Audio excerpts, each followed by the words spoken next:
this video, I want to illustrate default password lists. Now, it's really just as easy as that. Just imagine going to Google and saying, please find me all of the default password lists. And as of today, there's a whole lot of results.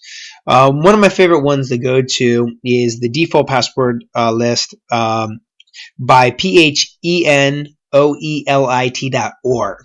Okay, it's very, very simple, very, very basic, fits into a text file just nice for copying and pasting purposes, but always referenceable on their website, so I always like to give credit where credit's due.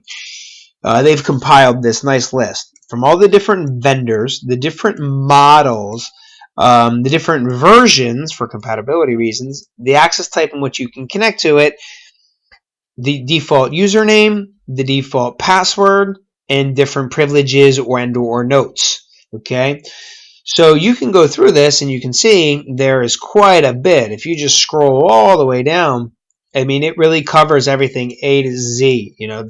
So a default search on the internet is pretty easy to do. You can access information, basic information, just by knowing what to search for. And so that concludes default password lists. My name is Leo Dreger. Thank you for watching.